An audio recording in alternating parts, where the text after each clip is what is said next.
Hogan, Randy Orton slithering. Oh, watch out, watch out, watch out, watch out! KO! Here's the cover.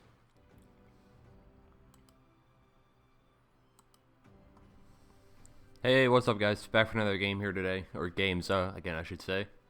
So today we're going to be spotlighting the Turtle, just for the reason that it was on offer this week, so I know probably quite a few of you may have picked it up.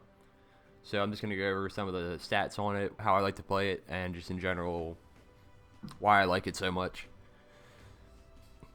Now, the first thing everybody talks about on this tank really is the gun, I would say, because it's quite unique for a light tank. The only other lights that really have derp guns are the American lights, but this one's not as big of a gun as that, so you can fire a little faster, and it's lower tier, so you fight squishier enemies, so you pen more often than, like, say, the Tusk or T-49 even.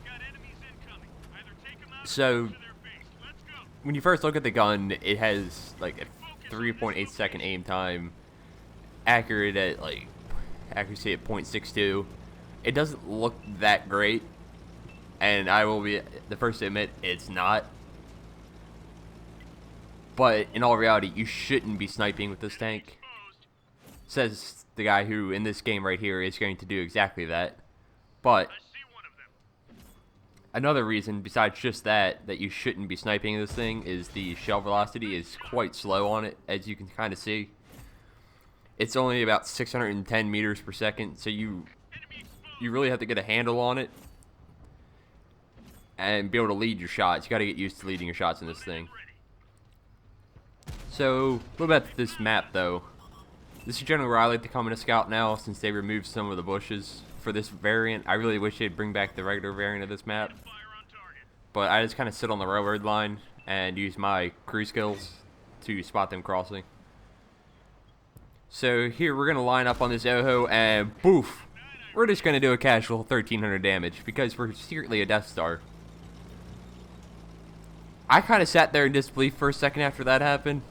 Just note, I was like, nah, there's no way that was all me. Yeah, it was.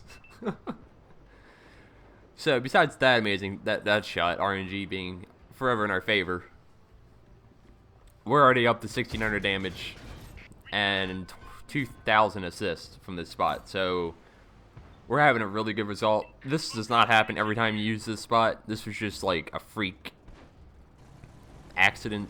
Maybe next time you may get 1000 assists, maybe some side shots, but they decided to push on the left side of the hill, which is just a mistake. And here's a kind of an example of a thing I'd recommend in terms of my loadout. You see we didn't pen the rear of the Tiger 1 there, which is still surprising with regular HE. We probably, I thought I was going to.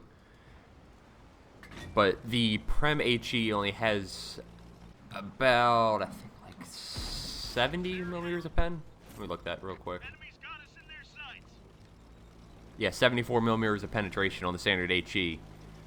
Versus if we'd used heat rounds with 142 millimeters of pen, we would have definitely penned that.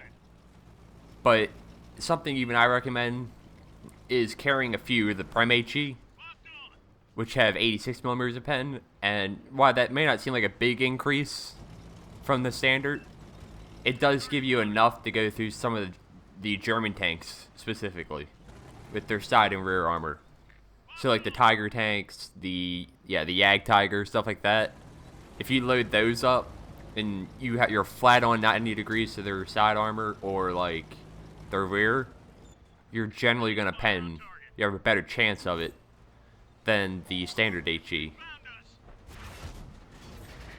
So I'd recommend carrying I've been experimenting with this.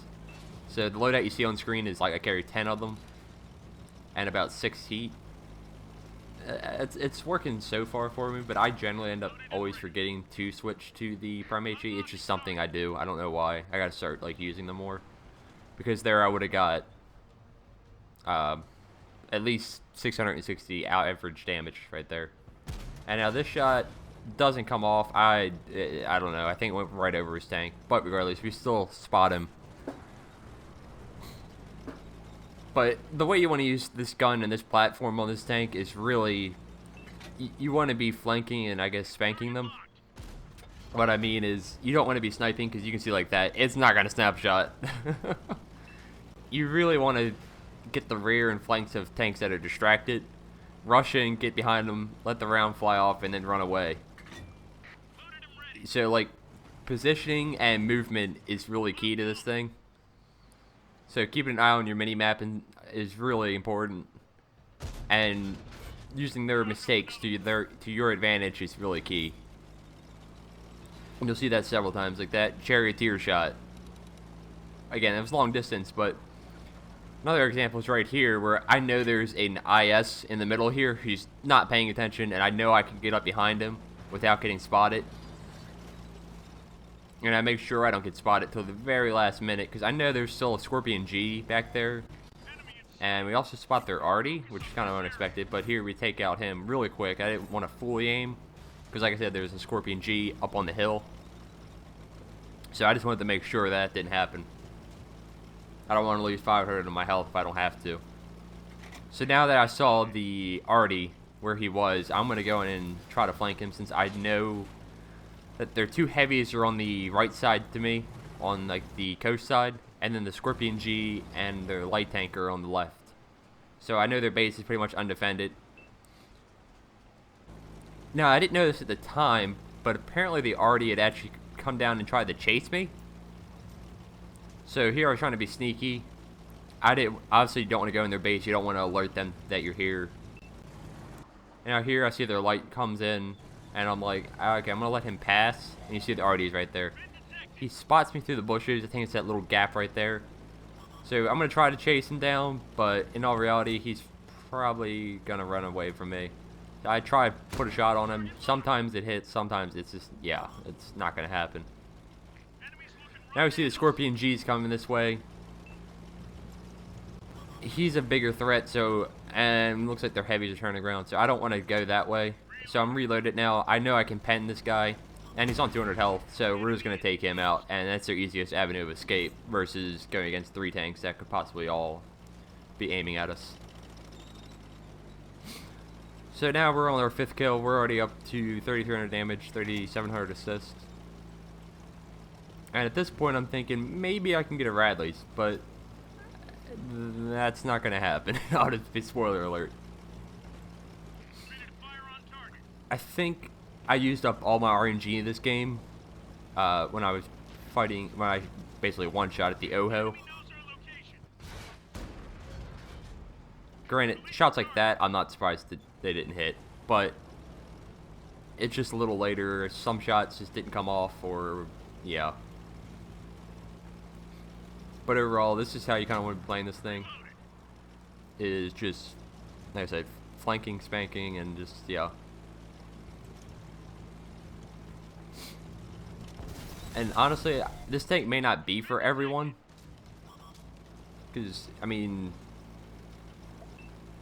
as you all know, I guess, if you're watching the videos, I'm super aggressive. Especially in the scouts. I know how to just get the rear tanks, find people that are distracted. And usually it works out pretty well. This is not going to work out really that well. He's able to just snapshot us, and we're able to not kill him. Maybe the Prem HE there, again, would have been a good idea. Because it has more splash damage as well. But now I think what I should have done here differently is, instead of just staying here spotted, I could have gone around the rear. And I should have aimed that, because we probably would have picked up probably another 1,000 assists. Or 800, because mine would have done damage too. But that's just me being impatient, and we're not able to get the kill now. So, just kind of showing you that you do want to aim your shots in this thing, unless you're at point blank range. Because otherwise, you're just not gonna, it's not gonna come off. And it's not gonna hit. So, another thing about this tank really is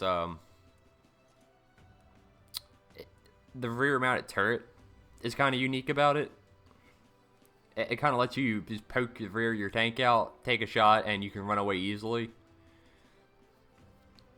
And you kind of want to be facing rear sometimes, because it doesn't have that much gun depression, to be honest. It's the Hawk platform, the Hawk 12, which is the German Tier 8, and it only has about 5 degrees gun depression, which isn't fantastic. So, again, it's kind of like the LTDB. You kind of have to like angle yourself up hills and stuff to get depression at certain points. But again, it's a good tank. I mean, in my opinion, it's just it has to fit your type of play style, and that's really it. So this game we're on not a map I despise with a burning passion, and that's Ardennes. And I was even saying in chat at this point that on the regular version of this map, I know generally what I'm going to do. And on this version, on the encounter, it's a little weird. Just because the spawns are switched and you can't use the traditional like spotting locations. So I really just wanted to get it. I didn't want to push up too far here. Because, again, this tank, it only fires like every 14 seconds or so. So you don't want to be fighting multiple enemies in this thing. It's very much a tank you need support with. And if you do fight, you're fighting against multiple people, you want to be able to engage them one at a time. That's what happened with the third mark game in this I had a few months ago. Where I was able to get a Call of Battles in this thing. Is that you want to be fighting multiple people, even if they're within close range, at a time. This game, we're going to have some disgusting shots in the beginning, so we're just going to aim in, and yeah. These shots in the beginning were filthy. I'm just going to say, forewarning. Like, you see how much I'm leading him? 600, and poof. Another 600 damage. I wasn't expecting any of these to hit. They did. And I'm good with it. So, yeah. It's, like I said, it's always better to be lucky. But you gotta put yourself in that position where you're aiming to be lucky, if that makes sense. So knowing, like, the aim time and such is super important for this tank. Or, not the aim. Well, partially the aim time. But also the shell velocity. So that you know how much to lead your shots in this thing. And the reason I didn't push up more, because I knew there's going to be more than a couple tanks there, and I had no support. It's a shame that the AMX died, but I can't. I don't want to overextend for somebody else that I know I can't really help.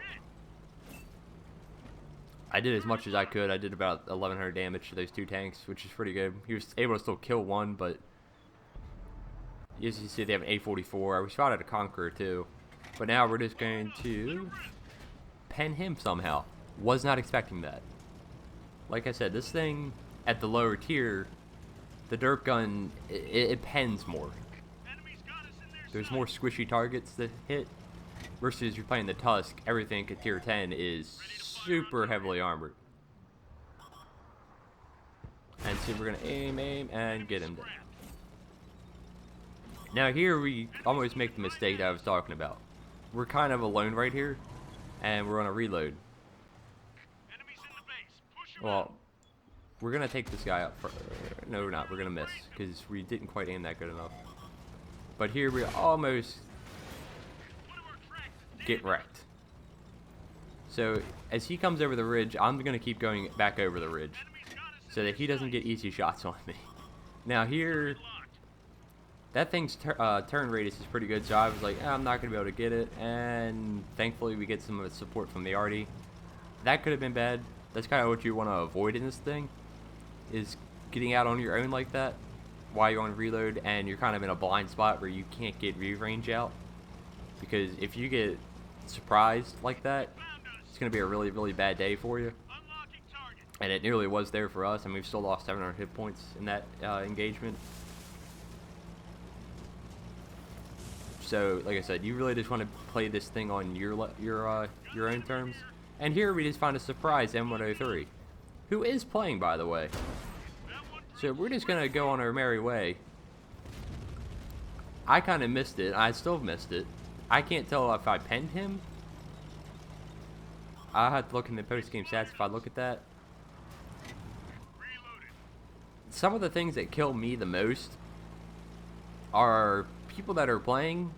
I just don't expect them to be where they're at. And it's like completely... like, there's no way you would ever guess. Oh yeah, there's just an M103 still sitting basically in their spawn. Like, it's just like, okay, what are you doing there, my man? So now we're gonna have to all the Arties. We line up on the S51, but that thing has some armor in the front, so I'm not that surprised it didn't pen. Now here's a key decision I try to make. Most people would probably go after the rest of the Arties, but being spotted and going up that route at the same time, I don't really want to get shotgunned. So instead, I'm going to go after the Emil, and I unfortunately don't pen. He turns around at the last second, and we hit him in the side armor, but it's still a little surprising we didn't pen him, if I'm at all honest. I've penned like the tier 10 in the side with HE, but that was from the Tusk, but that's about the same penetration values, but it's better luck next time. So now that we're unspotted, I'm going to go back up, try to get the Arties out, and try to just wrap this game up, hopefully with a Vespucci. Or no, we can't get a Vespucci, that's great. We didn't kill the S51. So we see the GW Panther. He's still lined up in a good spot. Thankfully he misses. We want to hit him in the Vampire Hood so that we actually pen. If we hit him in the front upper plate, that probably won't pen, so you have to really make sure you aim that shot and make sure it goes in with HE. Because you have to know some Arties do have enough armor to where you won't pen with high explosive rounds. And that's one of them. Now, it was still orange, so there's still a good chance it probably would have went through, but I'd rather have the guaranteed shot because, again, 14-second reload. And here we go up and around and take out the tier 9. I didn't want to go straight up the face because he was obviously looking that way, so I get unspotted and go up and around the right, and we were able to take him out as soon as I see he's not pointed that way. So a pretty good result for Ardennes, I'd probably say. Again, not my favorite map, probably one of my least favorite maps, but we're able to pick up nearly 5k combined. And I hopefully passed Turkey. Went and checked the post-game stats, so yes, he did. And I totally just missed the M103 again. So, that's great. Hopefully somebody can tell me if I penned him. I'm not sure.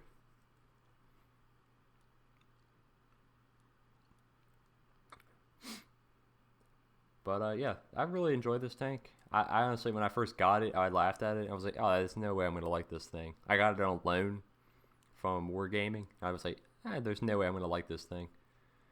And the more I played it, the more I ended up getting games like this or even better. And I'm like, okay, yeah, I'm gonna have to get this for myself. It just it just happened to be that way. So our third and final game is on Sacred Valley. And again, it's another weird kind of matchup. It's not a regular standard spawn with north and south. It's team destruction. So it's going to give you a little bit of an idea how I like to play the different variants of the maps a little bit. So I'm definitely going to spot in the like HJ line down there and try to spot them on their hill. Just because you can rack up a lot of assisted and there's some bushes and cover and stuff that you can really use to your advantage in lights. A lot more effectively than on the other spawn. At least I think so. Again, these maps I don't play that much. Nobody really plays them that much. Just because they don't come up in the rotation, which isn't a bad thing. And I actually complained here. I'm like, oh man, their Bulldog died. I wanted to derp him. Like, whenever I see squishy tanks die, I'm like disappointed because I'm like, oh man, that's one less thing I can full pen. We see their Lycans kind of pushing up. I believe we aim in on him and we're able to hit him, but unfortunately it hits his track. So we just track him.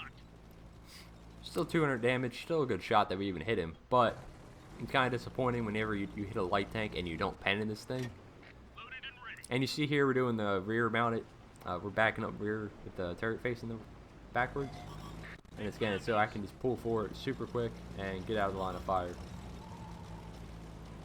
And right now, as soon as I get spotted, I'm running away because I don't know where their team is. But now that we see their light tank is backing off, and I know I have pretty much vision control, or I should, I move up, and I'm going to go to this hill right up to my left here, and you see we start picking up the spots. All on their hill. And boom, he's gone. So here's our adventurous Carnarvon friend. He's going to push down. We tried to put a shot into him originally, but I don't know where that one went. Obviously not into him. But you see we picked up 8 spots so far. One more for the scout medal, the all-important King North special. And here we aim in on the VK, hoping to maybe pen. We still somehow hit, which is good. But see, I don't want to totally crest this hill, and we get the King North medal right there, thankfully. I wanted to pen this guy so badly, but he pulls off just last second. Maybe I would have went in, but I doubt it. I'd rather not risk getting spotted right now for a shot that's very unlikely to get hit. But you see, I don't want to pull up because there's some bushes there, but they're not that big. They're not going to conceal my tank. So I know there's that Carnarvon right there. So I'm just going to keep my low ground. I consider shooting the VK, but then this guy pops up. I was like, oh, maybe it'll pen, but it hits his turret. So that's quite unfortunate. So right now we're just picking up the assist. Kind of just taking the traditional scouting role. It's really great when they just stay on the hill like this. And I see this TD coming in, and I aimed that horribly. That was just trash. Yeah. So now I'm looking at the mini-map, and I can see that they're starting to push around the left side over there. So I'm gonna get like one more shot off here, possibly. And I don't want to risk it. I try to poke. I'm like, I could do it, but no. And then I realized this Carnarvon is probably the biggest thing stopping my team from really pushing. He's in a kind of decent spot. So we're just gonna poke right here and keep putting some HE rounds right in his face. Now this thing doesn't have much armor, but it has about 55 millimeters on the turret, and it's kind of sloped. Does that mean you're gonna really bounce anything? Probably not, but it gives you the best chance if you just expose that in a situation like this. And you always want to give yourself the best chance. It's just something it's good to do. You see, we're almost able to. I'm like, oh, I'm definitely gonna kill him this shot. Do 200 damage. No, we're gonna do 130 this time. So we're gonna have to put one more shot into this guy, take him out, so that our team can really push on and start winning this game, turning the tide over here. Aim it, and make sure it goes in and take him out. And you see we're able to pick up our 11th spot. Somehow this guy's still unspotted nearly 5 minutes into the game. I'm like, maybe I can get a shot into him. No. And you see we're already up to 3,100 assist. And here we're going to aim it on the dragon. And good night. And we'll see him later. So now I'm just going to leave the hill for my teammates to try to go up. I see there's some tanks over here. And then we spot a full health Hellcat. And I'm like, oh man, I can't wait. And then somebody else unfortunately shoots him. But apparently he sends us a wonderful message saying that our tank is OP, that we one-shot him. Granted, we didn't actually one-shot him. I was thinking about ramming him here. We probably should have, because that Lycan's kind of tearing into us right now. So it's kind of a sticky situation. Use that handbrake. And now I'm going to go for the full pen on the Skoda. And we get it. So now the game's pretty much wrapped up here. All they have left, I think, is the Scorpion G. Yep. Which I'd very much like to go shoot. And the VK. And you see, our team still hasn't pushed up the hill. Again, I think I'm the most mobile tank that was on this side. So we're going to be able to get up there before even that heavy on our right, who's been climbing for a little bit. We're still going to be able to move up. Which is the reason I love scouts, because it's just the mobility of them is fantastic. Even late game, I'm always be able to get somewhere, get that last bit of damage out. versus heavies, once the game's kind of done, you're kind of just stuck. Most of the time, you're not going to be able to get that late game damage. I have to be careful here though, because they can both one-shot me.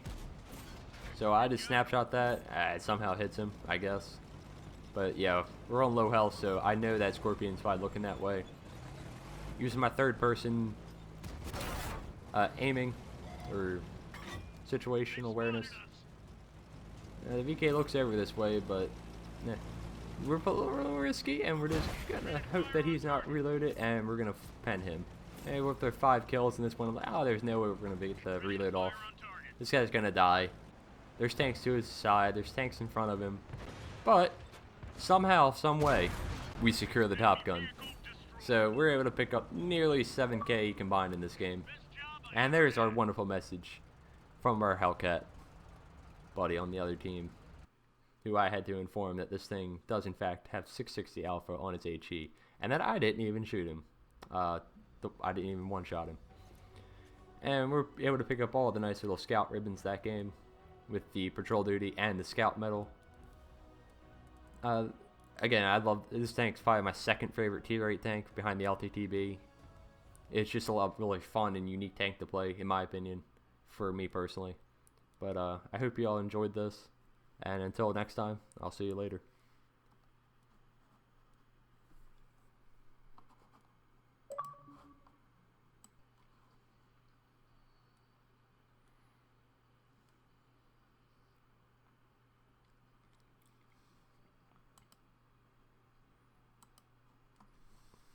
Hey, what's up guys? Back for another game here today, or games again I should say. So today we're going to be spotlighting the Turtle, just for the reason that it was on offer this week, so I know probably quite a few of you may have picked it up. So I'm just going to go over some of the stats on it, how I like to play it, and